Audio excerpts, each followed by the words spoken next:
introduce Tom Peters, who is the Dean of the Library at Missouri State University. And he's going to talk to us today, and I'm really looking forward to it, about a group who basically preceded Branson, in not the town, but certainly the entertainment venues. And I'm all ears. So let's welcome Tom Peters to talk about the Weaver Brothers and Elviry. Tom?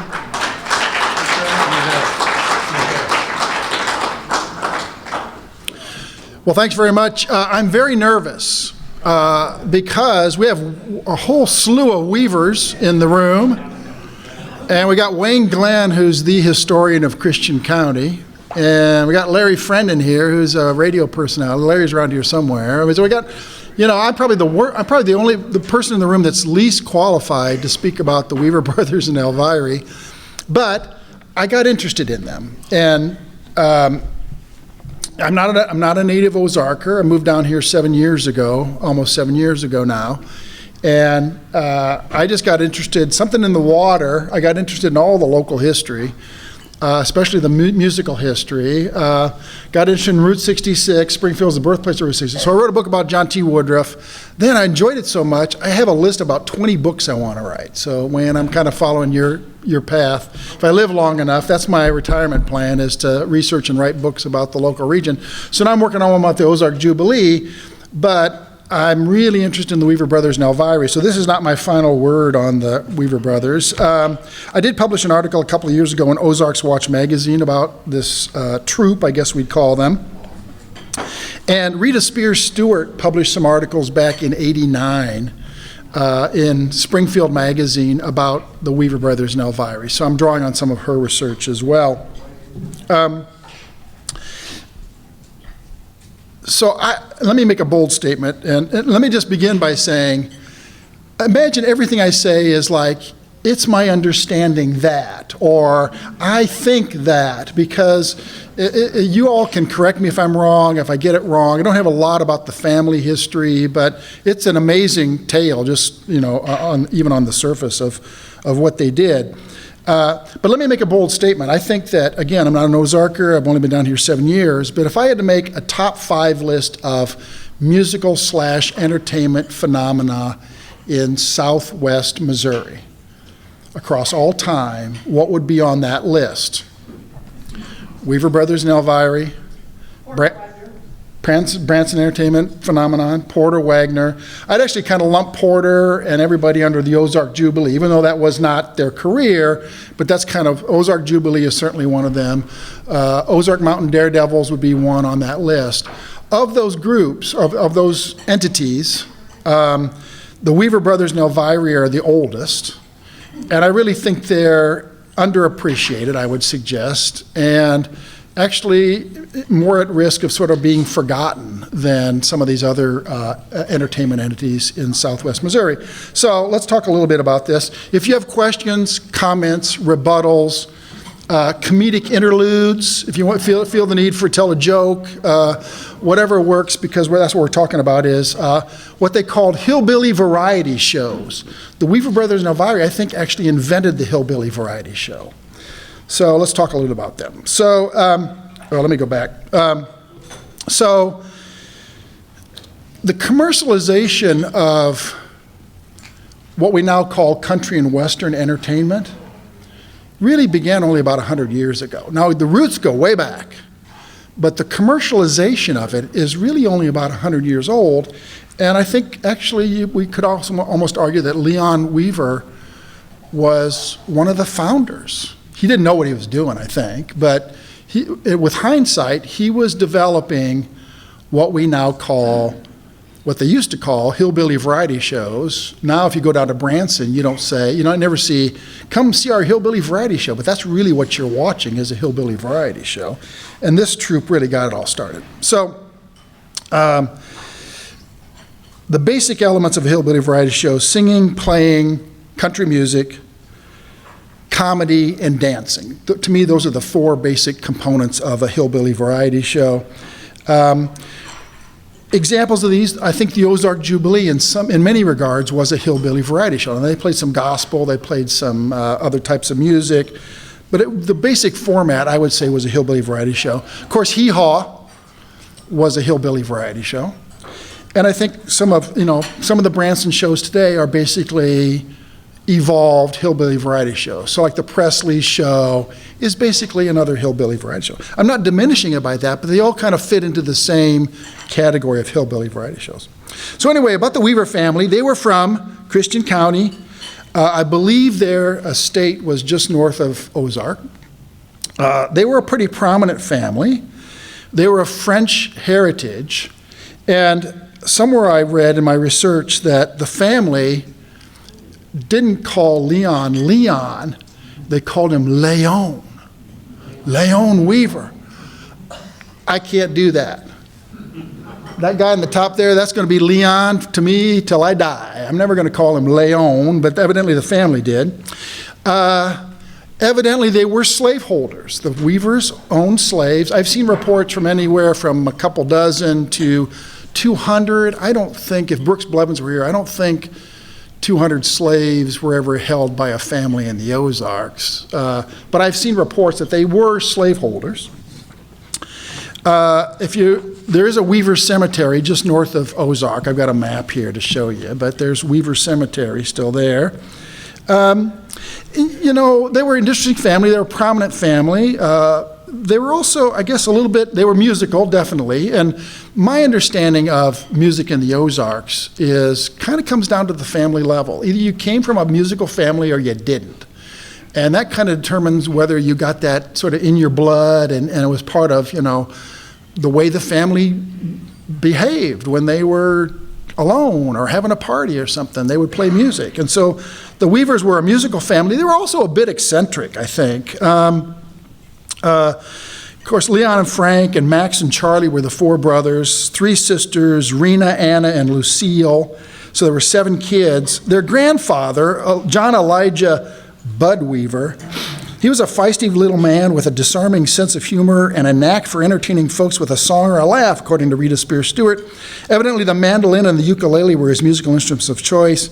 Grandma Molly Weaver was full of vim and vigor, too, and she was a match for Grandpa Bud and put him in his place when need be. For example, when Grandpa Bud would invoke family pride by declaring that the Weavers were the cream of the crop, Grandma Molly's droll response would be, well, the cream today is the cheese of tomorrow. So there's the grandfather, at least on the paternal side, the grandparents on the paternal side. John Weaver, the father of the Weaver family, Weaver brothers and sisters, he liked to make music too. On Saturdays, evidently, he would go up to the Springfield Square, sit on a curb in front of a 5 and dime store and play and sing for his friends. According to reports, he wore long underwear, winter and summer, all the time. Never washed his hair. He didn't believe in it. He thought he had some kind of an egg soap, and they would rub in a bar in his hair from time to time, but he would never actually bathe. Probably not that unusual. If they learned that most of us today bathed every day, they'd think we were crazy. Why are you bathing every day? Can I comment on, slipping back just a little bit to the Weaver Cemetery? On the back part of that lot, some of the slaves are there. I've heard that too. So that, that's a whole subject there, is slavery in the Ozarks. But I think that a lot of them had a fundamental respect, so that if a slave passed away, by golly, we're going to bury them in the Weaver Cemetery. Yeah. Here's another promotional shot. So you can see Leon in the middle there is kind of dressed like a hillbilly. Frank really never did. I hardly ever see any pictures of Frank dressed like a hillbilly. And then Elvira, June Petrie was her real name. That whole thing is a whole get-up, and I'll come back to that, because I think she started a sort of a comedic country and western type that we still see today. She sort of set that whole tone and created that model for that kind of female comedic actor. Here's one other shot I have, promotional shot.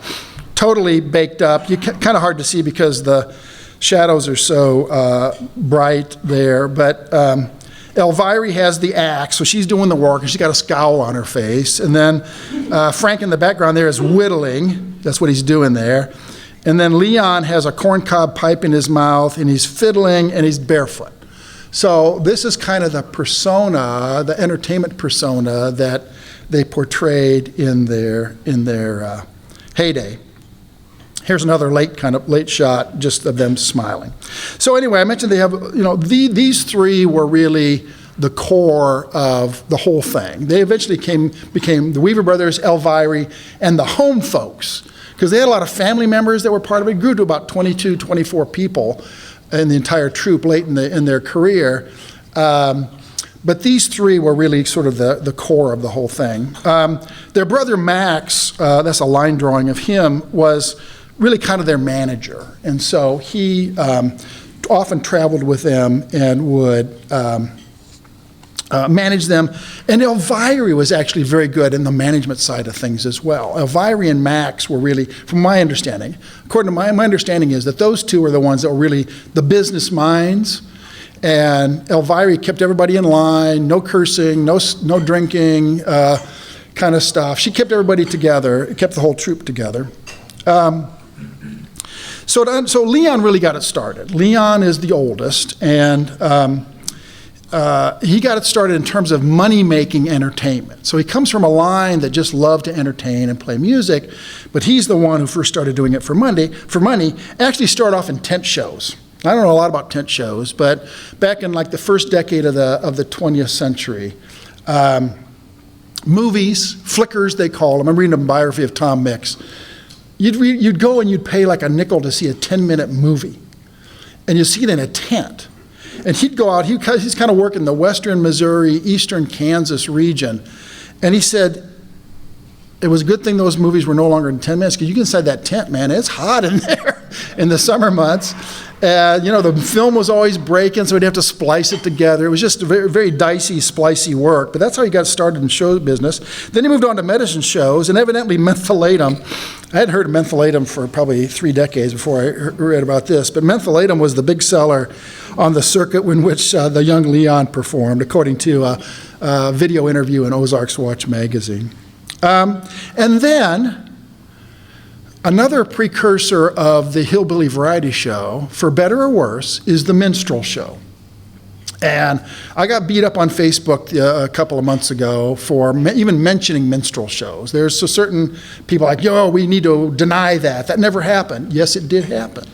Minstrel shows were very popular from as far as I can tell. And they kind of from the late 19th century to the mid 20th century, minstrel shows around here were a thing. And according to some of the stuff I've seen, early in their careers, Leon and June had worked up a blackface act, but I don't know if they actually ever performed it, but they'd actually worked up a blackface act. So minstrel shows were another part of this. And then they came through, out of that they formed what they called the Arkansas Travelers. And yes, here we go. This is their logo. Arkansas Travelers. And it's brilliant because Leon may have been the first person to play the handsaw professionally. And so when you read accounts of theirs, that's what they were known as it was the handsaw. Playing the handsaw was a big part of their show. So Leon was the guy who played the handsaw professionally. So working the handsaw into the Arkansas Travelers, I think was brilliant. So all this came up to the vaudeville. I'm not a scholar of vaudeville, but my understanding is that it was primarily an urban phenomenon. You wouldn't go to a vaudeville in Ava, or you wouldn't go to a vaudeville in Jefferson City, I don't think, in the time. You would go to vaudeville in New York, or Chicago, or Boston, or LA, or I've got a photograph later on where they're in Tacoma, they're in the Seattle metropolitan area doing a vaudeville show. The great thing about vaudeville, my understanding of it is, 2 things I think are noteworthy. One is that it was live. And I would say the Weaver Brothers and Elvira were best when they were live. And when they got away from live in person, when they got on radio and film, and they tried to get into television, they were performers that drew energy from a live audience. And once the media moved away, the entertainment media moved away from live in-person performances, you still hear like Hollywood actors who go back to Broadway because they want to get that live performance kind of thing, you know, that fix, so to speak. The Weaver Brothers and Elvira, I think, were very good as live. The other thing, you know, when I think back, I'm an amateur historian, but, you know, what do we sort of miss about history, and misunderstand about history? One is, I think, the smells. You know, I think if we were transported back, the first thing we'd notice is how smelly it was, you know. Not only Papa Weaver, who never just rubbed egg soap in his hair and never bathed, but just, you know, horses and cattle just defecating all over the place. And I think we would just be immediately impressed by the smell of living in that time. And secondly, and you can even see this in some of the Ozark Jubilee television programs that we digitized, the pace is so much slower than we have today. And so, in a way, vaudeville picked up the pace. That's my understanding. That was vaudeville, was like boom, boom, boom, boom, tell a joke, sing a song, do a dance, you know, back and forth, quick costume changes. It was like the first form of entertainment, one of the first, that today's kids would understand. When I watch a movie now with my kids, it's like, whoa, that's too fast, it's just jumping around too much. And now you even have young people say, I gotta watch that again to get all the jokes. The jokes come so fast that we would just be amazed at how slow paced that is. Speaking of which, I think I need to pick up the pace. So the Weaver Brothers and Elviry, first of all, the Weaver Brothers got into the vaudeville circuit, and then Elviry, they met Elviry. So I'll tell you a little bit more of Elvira, but she was basically born in Chicago. Her family went to a small town in Georgia for some reason, I don't know why. Didn't stay there very long. And then they came to Springfield. So Elvira grew up basically in Springfield, but she was born in Chicago. But after the Great War, they were performing in St. Louis, and one of the vaudevillian managers, owners, saw them perform and was so impressed that he signed them immediately to a 3-year contract. That really got them started. When they got in that vaudeville circuit, that's when they started playing East Coast, big venues. They made money big time. They were making $5,000 a week at that point in their career. That was real money back then. And you know how today they come out with like, okay, who are the actually top paid grossing entertainers for the year 2018 or 2017? And sometimes it's like, really? You know, they're not that good, but they make a lot of money. They were making as much money as Al Jolson was for a while there. So they were top tier entertainers.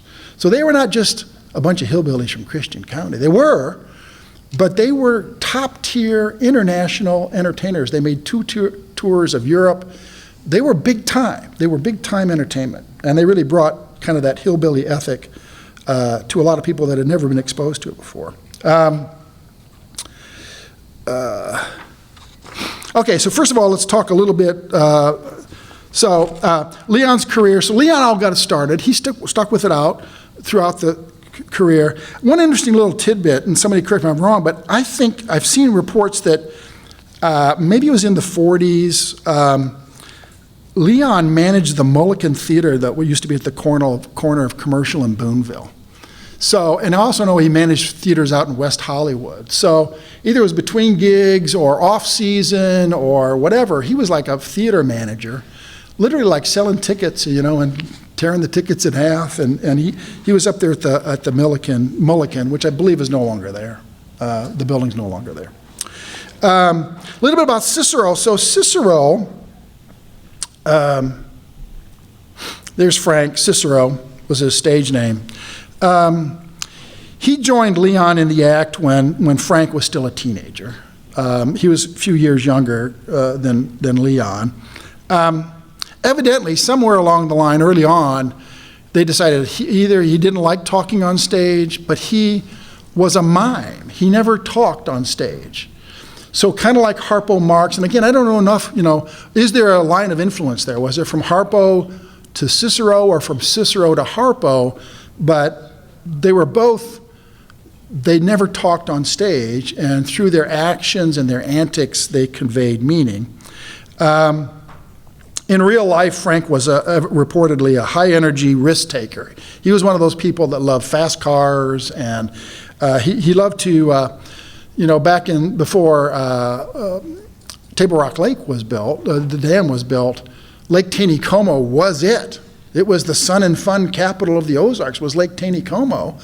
And he had a motorboat. He loved to race up and down Lake Taneycomo, and I've seen reports that June would actually make home movies. She'd stand on the dock making home movies of Frank zipping by on the speedboat. I don't know where those if they actually ever existed, and where they ended up, if they're in a landfill somewhere. Maybe the School of Ozarks might have them. Yeah.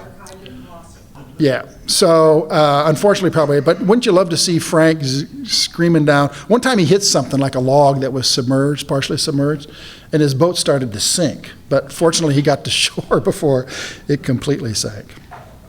The other thing about Cicero is that he loved to make musical contraptions. So, whenever they were just at home with the home folks, they're always tinkering around with new ways, new instruments to put out there on stage as part of their act. And then there's Harpo Marx. That's what Harpo actually looked like when he was. Okay, so let's talk about June for a little bit. So she's Elviry, and like I said, she was born in Chicago, 1891. She comes from a long line of professional performers. For some reason, when she was 4 years old, the entire Petrie family, she had 3 older brothers, and her parents relocated to Fitzgerald, Georgia, which is a small little town between Macon and Valdosta. Again, for some unknown reason, then the family relocated to Springfield, Missouri. Great story about June is when she was 10, she must have been a precocious child. She decided she wasn't getting enough attention. So she faked being paralyzed. And she was so good at it that even the physicians couldn't figure out what was wrong with her. And it went on for like 2 weeks that she did this. And the family was concerned, and her mother was distraught. And of course, she had now she had the full attention of everybody, and a lot of loving care. And evidently they would place poor paralyzed June in the bay window overlooking the street.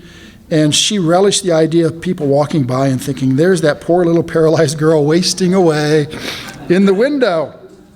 Well, after about 2 weeks, she fell asleep in the window, and her mom gently nudged her to get her up to go to bed. And June, half asleep, just stood up and stumbled up the stairs. And so it was a miraculous recovery that June achieved.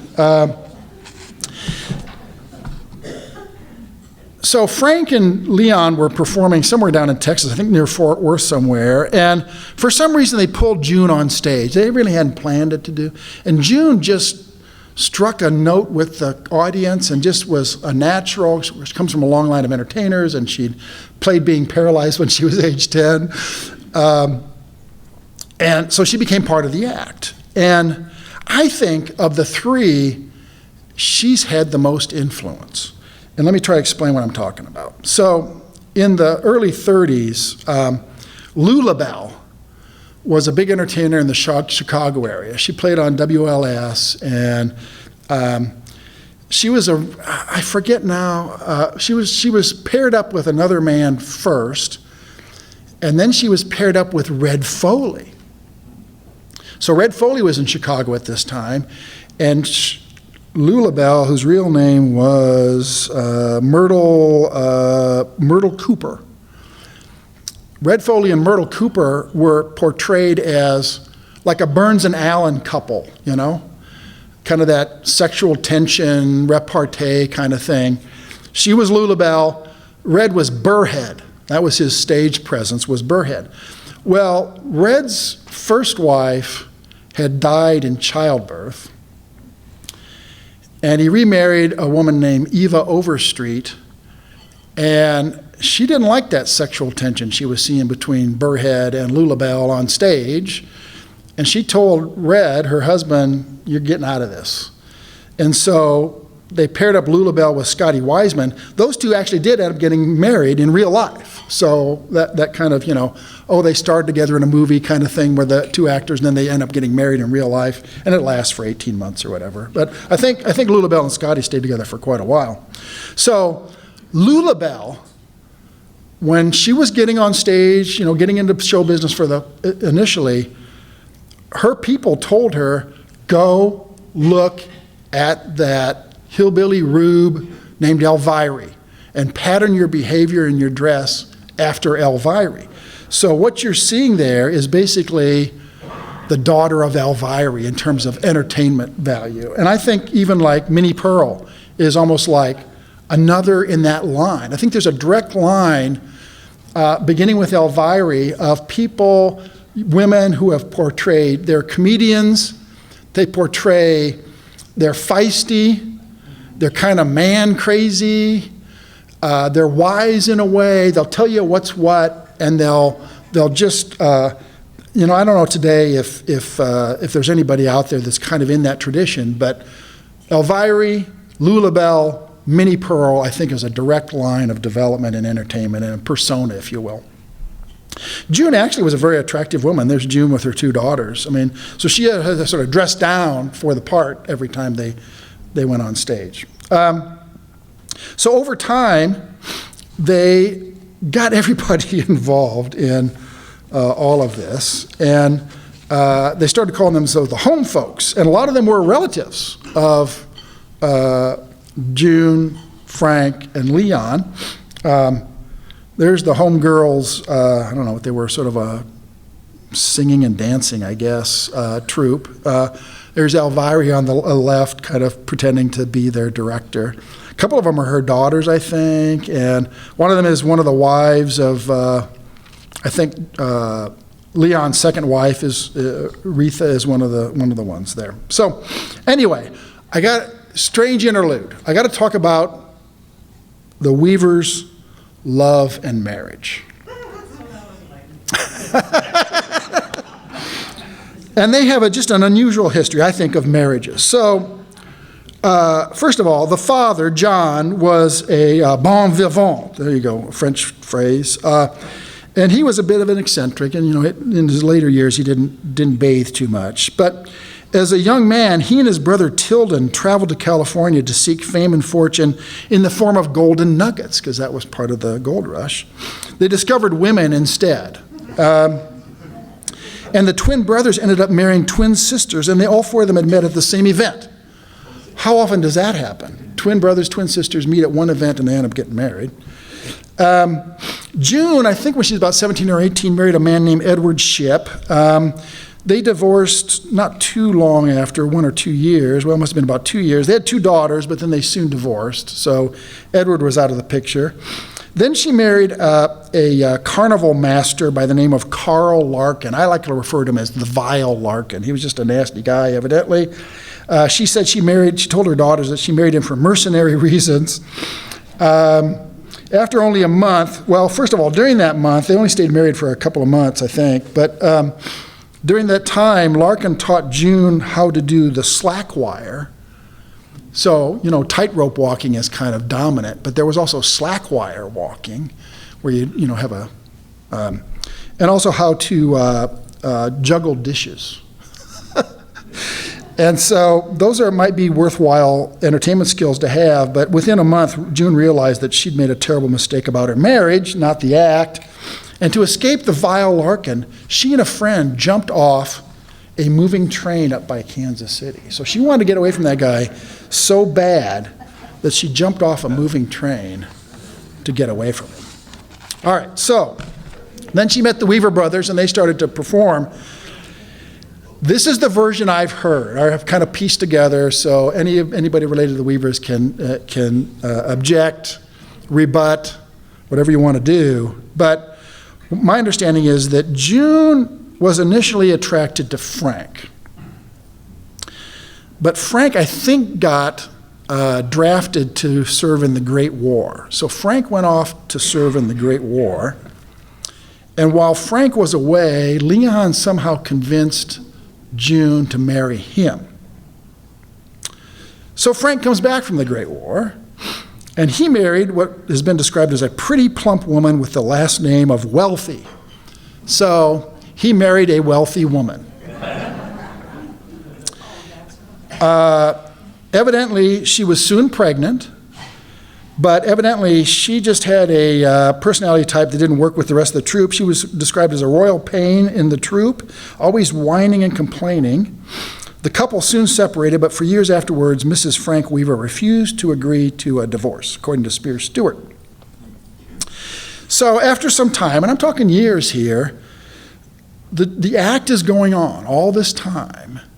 Leon and June decide to quietly divorce. So they didn't want it spread across the paid tabloids and stuff, whatever was happening, back then.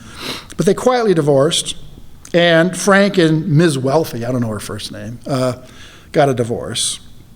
And then a few more years go by. They're still performing.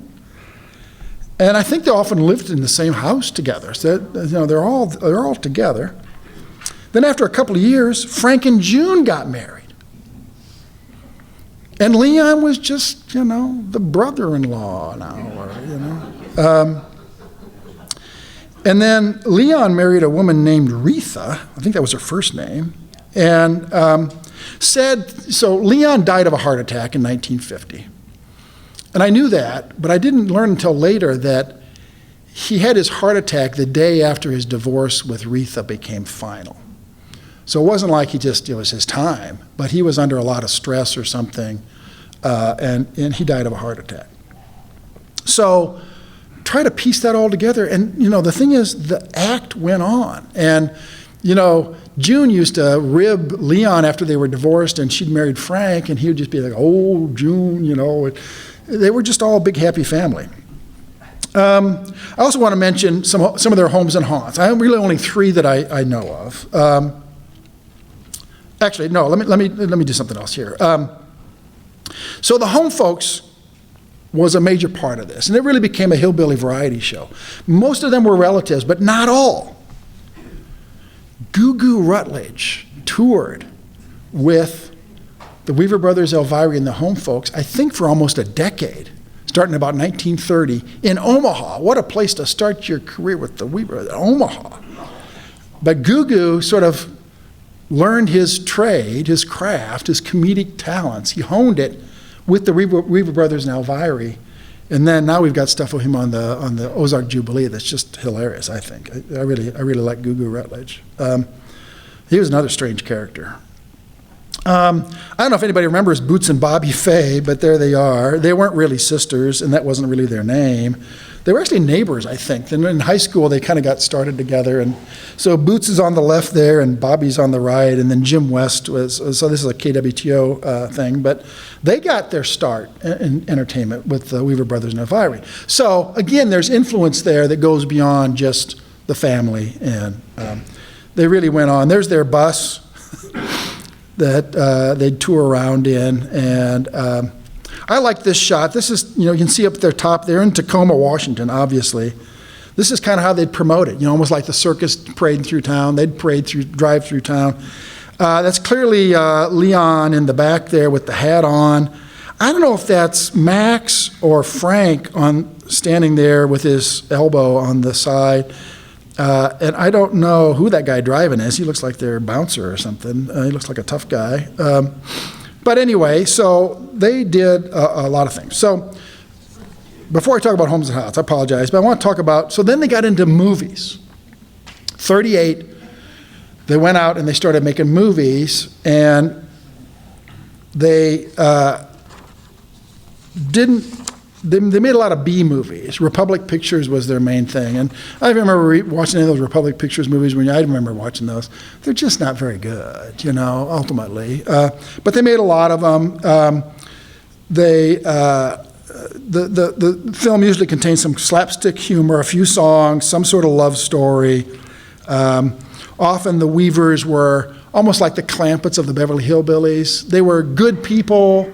Sometimes they were wise unwittingly in the way they reacted to situations, but they were all set in the Ozarks. Their first film, Swing Your Lady, starring Humphrey Bogart, Premiered at the Galois Theater on January 14th, 1938. Frank and June attended the premiere in person. According to Jim Baumlin, who's here in his book about the Galois, and they in person, not on screen, didn't smile very much during the showing, and neither did most viewers. It was kind of a bomb of music. And evidently, Bogey always regretted having made that film. So that was not an auspicious beginning. But that was a Warner Brothers film. And then they started making films for Republic Pictures. So let me just read the titles and a little bit about some of them. So 38, Romance on the Run, Down in Arkansas. I've actually seen that film. Down in Arkansas, S-A-W, Down in Arkansas. 1939 saw Jeepers Creepers, which also starred Roy Rogers. 1940 saw Grand Ole Opry, which include Roy Acuff, Judge Hay, and Uncle Dave Macon, along with the Weaver Brothers and Elviry. I haven't seen that one. 1940 also brought In Old Missouri, Friendly Neighbors, Arkansas Judge. Interesting thing there was Ring Lardner was one of the screenwriters for that film, Arkansas Judge. Mountain Moonlight, you can kind of guess the plot lines here just from the titles. Tuxedo Junction, Shepherd of the Ozarks, The Old Homestead. And then 1943 was their last film, as far as I know, called Mountain Rhythm. This film completed their contract that they had with Republic Pictures.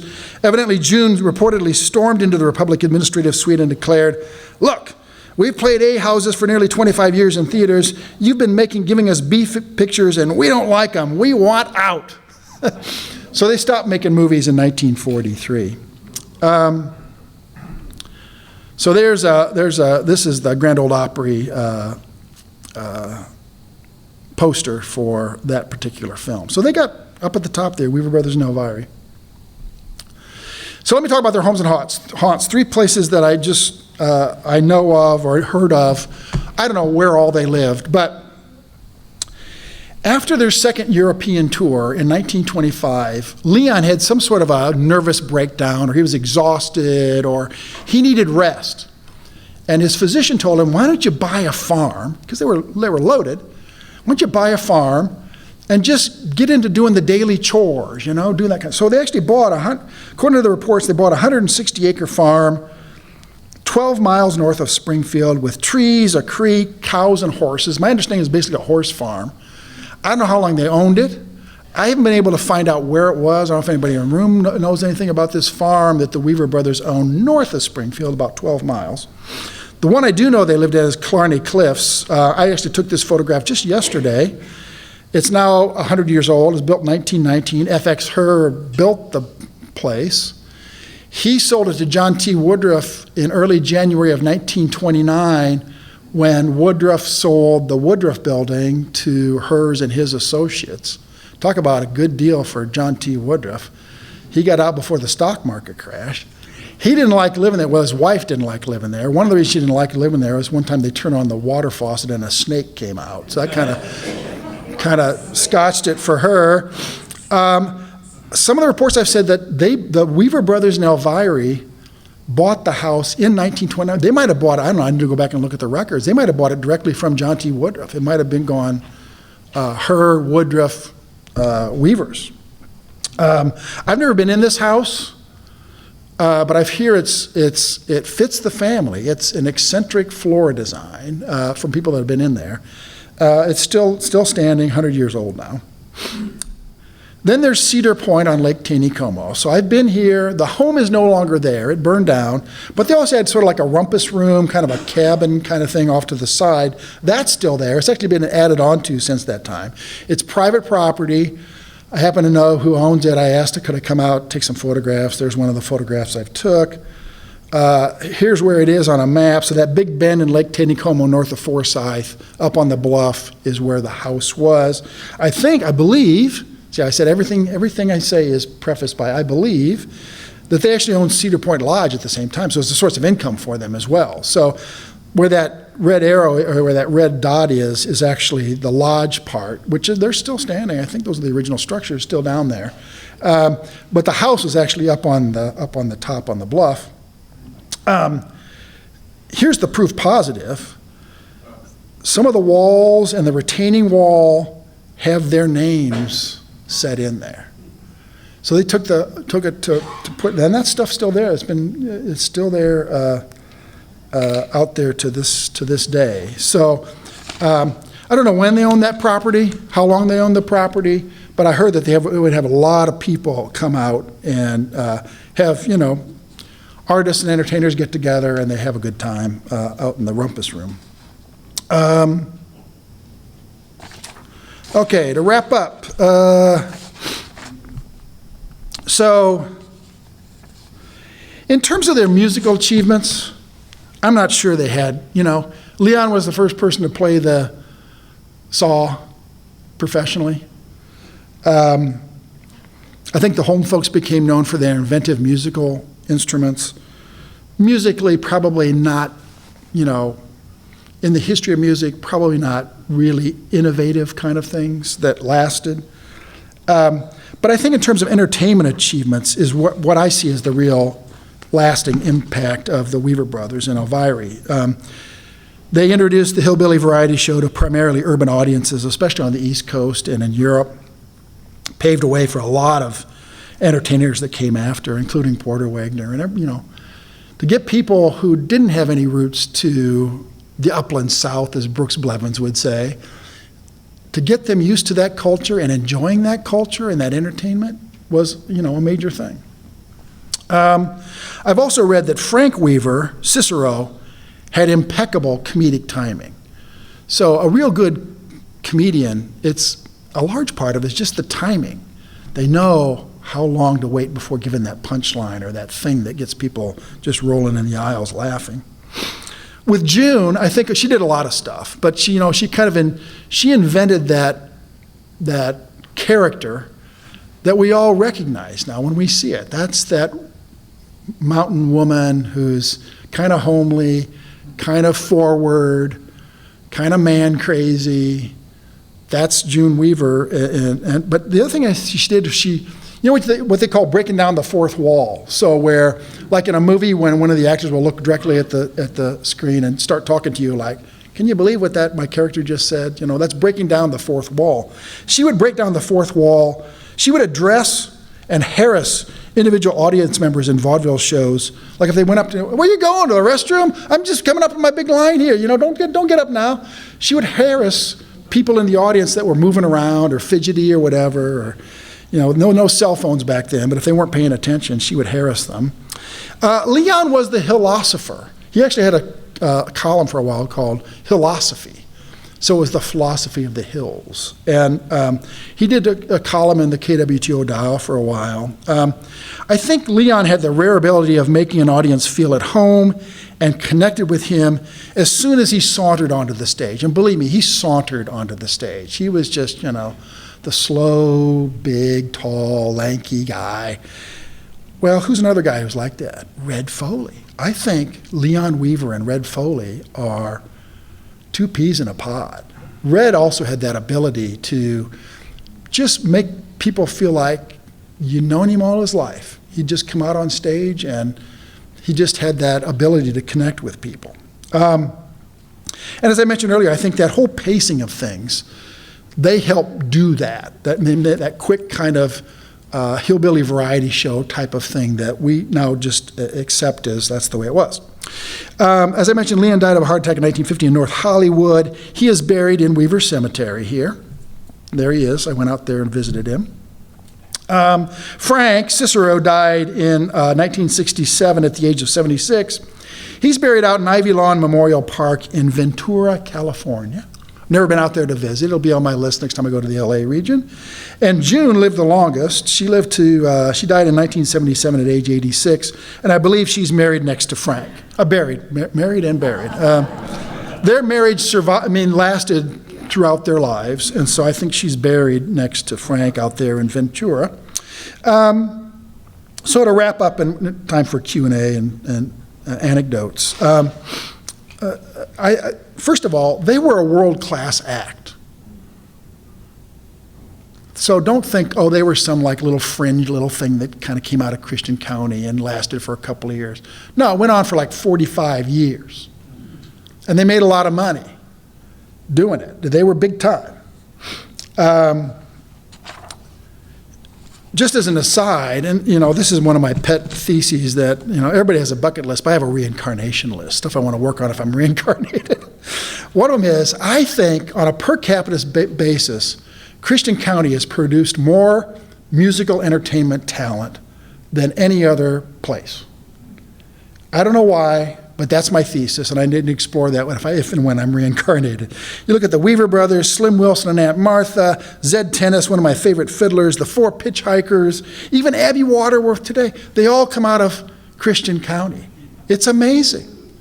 It's just amazing how much musical talent, entertainment talent has come out of Christian County.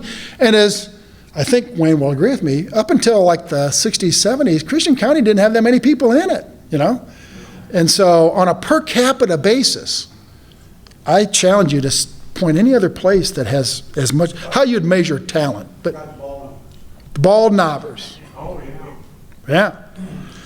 Leon Rouse. Yeah. That's it. Yeah. So I think the Weaver Brothers are worth remembering. And I really think a full-length study of the Weaver Brothers, Rita Spears Stewart wanted to do one, I understand. She didn't quite get it done. She did a series of articles about the Weaver Brothers and Elviry. There's a lot of what we librarians call it primary source material. There's a lot of that out there. Actually, the Chappelles brought in some stuff you might want to look at, some photographs I haven't seen yet. We're going to try to digitize those and save those for posterity. College of the Ozarks, the Ralph Foster Museum has some great primary source material down there. We have some in our archives, too. We have some things that I need to dig into. There's enough material there for a full-length study of the Weavers, and certainly I think their impact on the entertainment scene and country western, hillbilly variety shows warrants further study. So with that, I'll conclude. Thank you very much.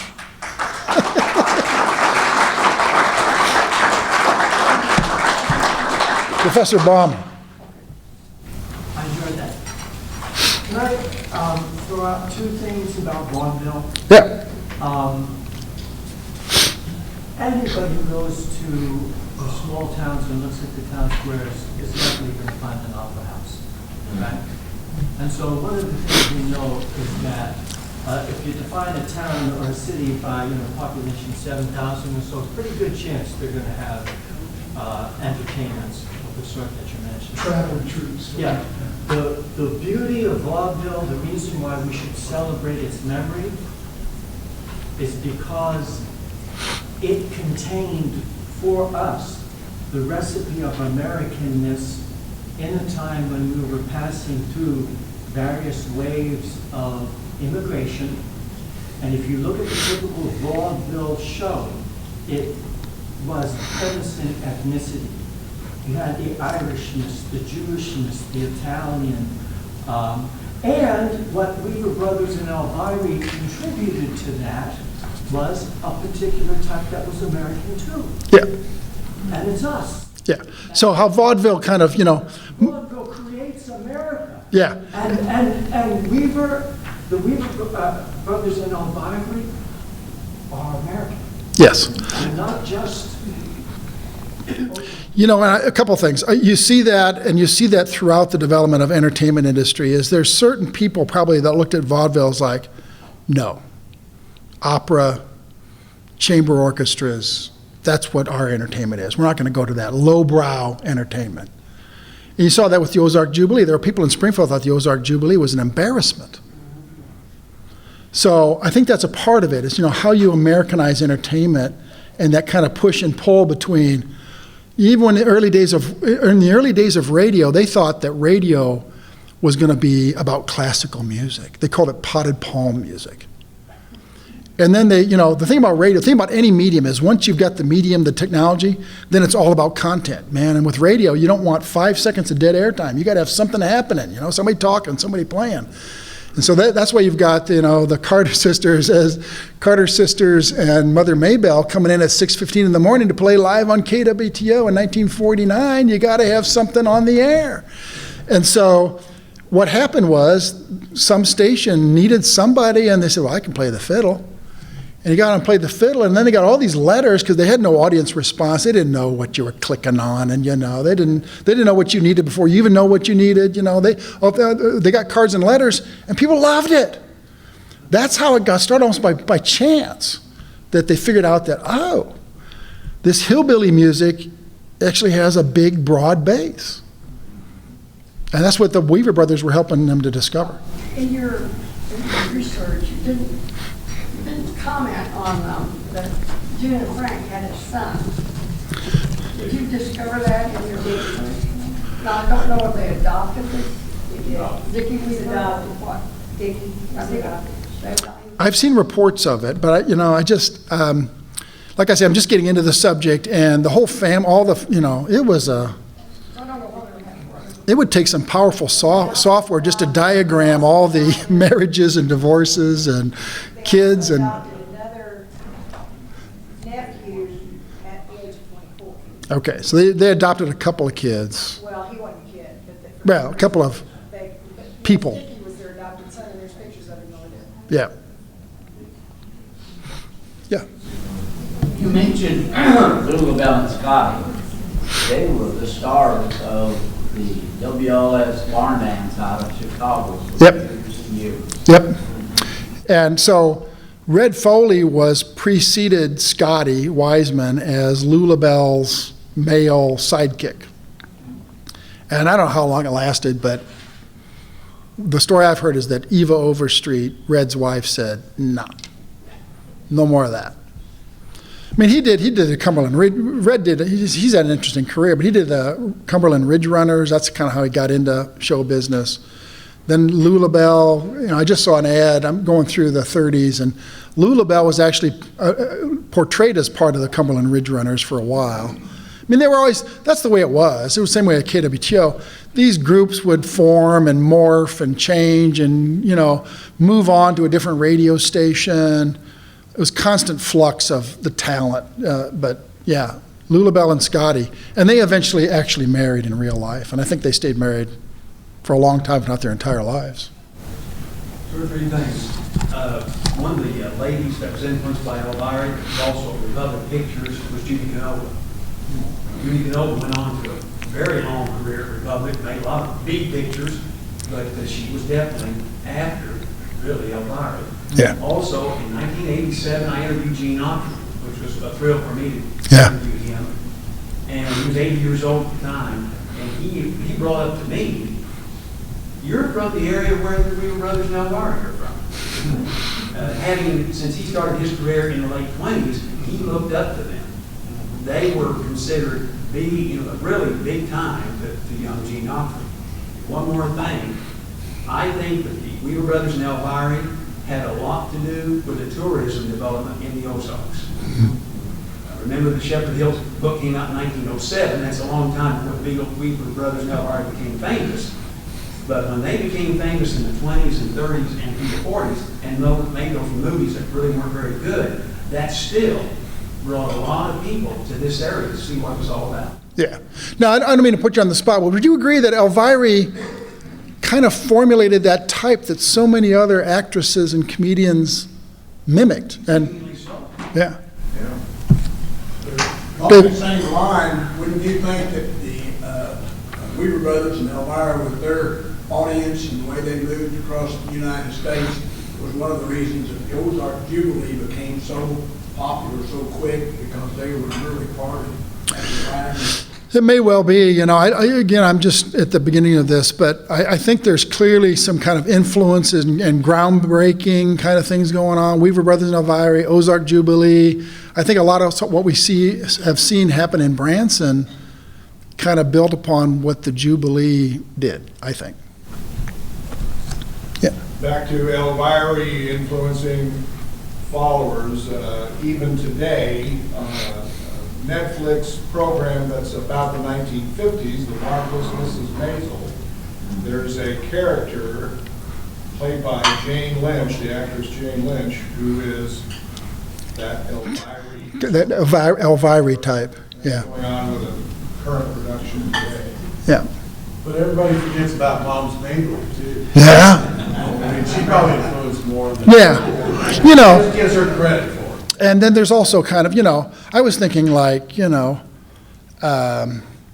Carol Burnett, Phyllis Diller, Carol Channing, they're all kind of drawing on their own way on that prototype, I think. Where did the term hillbilly come from, and what does it mean? That's a trick question. Being an author professor, that's what you know. I don't know, somebody probably, but there's several competing theories on where it came, where it came from. But if you're a billy goat in the hills, you're a hillbilly. But there's a more elaborate, and I'm sure it involves the Russians or something, I don't know. But there are different theories about where the phrase hillbilly came from. We hear about the connection between Weaver Road just south of Flirting Cliffs. Is that true? As far as I know, there's a connection there. Actually, Weaver Road is named for Civil War. So Oh, okay. Any relation to the Weavers we've been talking about? No, probably, but not directly. not directly. I'd love to find out where that farm was north of town. Just kind of bothers me that.